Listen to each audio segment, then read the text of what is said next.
What is going on, everybody? Welcome back to another video. If you're new to my channel, welcome. My name is Black Apino, the Apple Guy, and on my channel I do a lot of tech tutorials, tech reviews, and some unboxing. So if this sounds like something you'd be interested in, please think about smashing that subscribe button, hitting that bell notification. That way you don't miss content when I drop it. And today I'm going to be doing a camera review of a camera that I bought about a year ago as of yesterday, and that is my main vlogging camera, which is the Sony a6400. And I actually have this paired with a Sigma 16mm f1.4. I think that this is the best vlogging setup for someone looking to buy a Sony a6000 lineup. It just has the perfect amount of bokeh, just wide enough to where it's not overblown wide, but it's considered a wide lens, but not an ultra wide. But it gives you just the amount of wide that you would need for doing any type of vlogs. I've actually done a video reviewing this lens on my a6400, which I'll drop down in the link below if you want to take a look at that.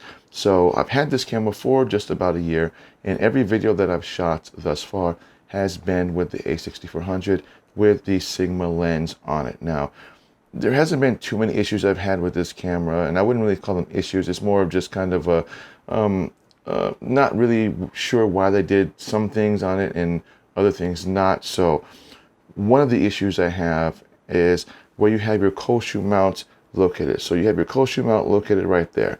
So the one thing I love about this camera is that it has a flip up screen, which pretty much most of the a6000 lineups do that. Most of the full frames don't really do that at all, but you can flip up the screen on this and you can see yourself in the LCD, which I think is amazing. The only issue I have is where they have the cold shoe mount connected. So basically, if you were to use any type of shotgun mic or an external flash, it tends to kind of get in the way of the flip up screen. I don't know why they just didn't move it over and put the flash over here. So basically right there, that is your flash. So there's a little lightning button right there. You tap on that and that is your flash. Now, for me personally, I've never used a flash on any camera. I've never even enabled the option to do flash on this. I don't even use flash on my cell phone when I'm doing any type of photos for that. And so I thought it would have been just more useful. They could have just switched this over. That way, at least with the cold shoe mount over there, even with the LCD flipped up and you have a shotgun mic here, it's not completely in the way of the LCD screen. Otherwise, if you're using any type of external anything with this cold shoe mount right there, it does tend to get in the way of the LCD screen. Of course, there's solutions to kind of getting around that. One being, as you can see on my camera, it's called a small rig cage from Small Rig, and I can simply attach that to the side where the straps would normally go if you want to kind of carry this and strap it around your neck. So what that gives you the added benefit of is having a cold shoe mount there as well as one up there. And again, when you flip up the screen, it tends to be not in the way of whatever you need to do. So aside from that, that's like the only weird thing. I'm not really sure why they did it instead of just kind of flipping it over. But aside from that, it's a pretty simple camera to use. It takes some getting time to if you've never really dealt with the Sony menu system, which I must say is, I wouldn't say cumbersome, but there's a lot to go kind of through on a Sony menu. So if you've never if you haven't even looked at a Sony menu, just be kind of prepared for that, because it is a lot of kind of fussing through a lot of different menu options to get to where you want to get to. But with this camera, it does allow you to add customizable buttons to your camera. So as you can see on the top there, that is a customized button. That's number one.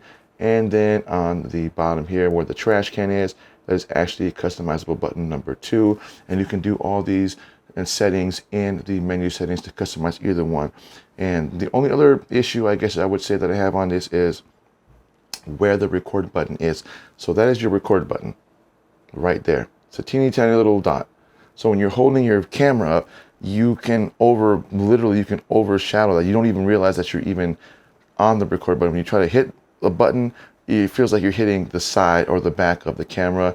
But again, you can actually change that in the settings where you can actually customize the shutter button or the picture button to make that a record button. So again, I don't know why they just didn't make it a little bit bigger, or at least move it to where it was a little bit more, I guess you could say ergonomical in a way. So if you're holding it, instead of just tapping it here, if you're holding it like this, you can just literally just a little bit bigger button so that you know that you're actually hitting it, as opposed to just feel like you're hitting just, plastic or just a handle.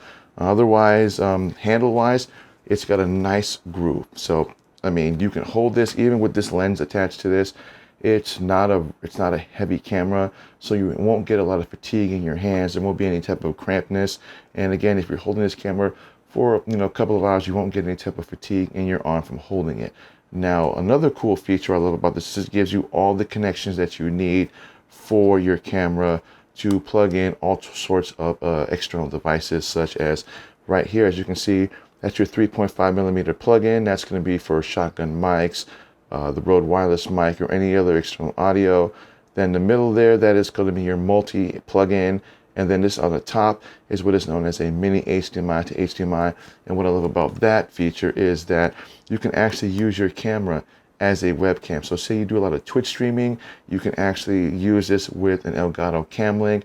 All you need is a micro HDMI to HDMI, plug this into that, and then you can open up OBS, and then you can run this as a webcam from the Elgato Cam Link with OBS. You can also use this for, say, Facebook Lives, or for YouTube Live, or for Zoom meetings, which is primarily really useful for a lot of people who have a camera and want to do that and don't want to go and buy a webcam, because again, all you gotta do with this is simply unplug it and put the camera somewhere else, whereas with a webcam, it's just kind of there, or you just toss it into your desk and you can end up breaking it. But it's not really going to break a camera because they're kind of expensive.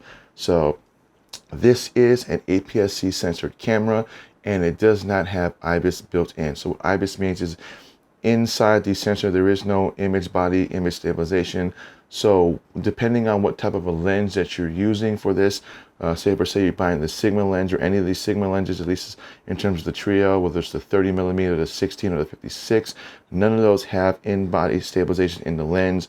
So you can't really activate the feature in this camera, which is called OSS, which stands for optical steady shot, which is just basically a digital version of IBIS. You really can't actually activate that on this because the lens doesn't support it. But if you were to buy any type of Sony lens, whether it's the kit lens 16 to 50 millimeter or any other lens that has OSS, then you can actually enable that in the camera as well. Now, that's not a deal breaker when it comes to this camera, because again, it does have OSS, which is an electronic version of IBIS. So depending on how you shoot your videos and how you just kind of, you set on a tripod, or if you have a camera gimbal, it's not really going to make that much of an issue as far as you not being able to, or should not be buying the camera. Aside from that, again, like I said, I had this camera for about a year, and I love this camera. And like I said, it's my main vlogging camera. My ZV-1 is kind of now my B-roll camera. I'm actually planning on getting another one of these, although I'm planning on getting the a6400 because it does have IBIS, whereas this one does not. Again, I'm not saying that you shouldn't buy this and jump for the a6600. This camera, body only, when I bought it, was around $900. Now, you can get a lot of inexpensive third-party lenses that you can attach to this that will make the camera just as good as pretty much any other camera. Now, the a6600 body alone is around close to $1,400, and that's just body alone. And then when you buy another lens for it, it tends to get a little bit more expensive. So if you're torn between buying the a6600 and buying the a6400, my bet would be to just basically say, buy the a6400, get a good lens that has OSS, which is pretty much most Sony camera lenses have OSS, and then substitute other lenses later on down the road when you need to use a different type of lens. Like I said before, the Sigma 16mm f1.4, although it doesn't have OSS or any stabilization in it, it is still the best bang for the buck, perfect lens paired with the a6000 lineup, especially with the a6400, as it's my main lens on this camera, and every video that I shot on it is just amazing. It gives amazing bokeh. It's a great lens, and paired with this camera, again, like I said, I've had this camera for the longest time, never had an issue whatsoever with this camera, and I plan on keeping this camera for a very long time. So if anyone was to ask, would I recommend this to them for starting their first YouTube channel, or for someone who's looking to buy their first Sony camera, I would definitely recommend the a6400 as well as the Sigma 16mm f1.4, as I think this is the best content creator package that you can get for under $1,100 or around $1,100, give or take, depending on if the camera's on sale or not. And that is everything that I got for this video. If this video was helpful, please give me a thumbs up, as these likes do help me create better content. And again, I want to thank everybody for watching this video. Stay tuned for my next video. My name is Black Appeal, the Apple Guy. See you soon.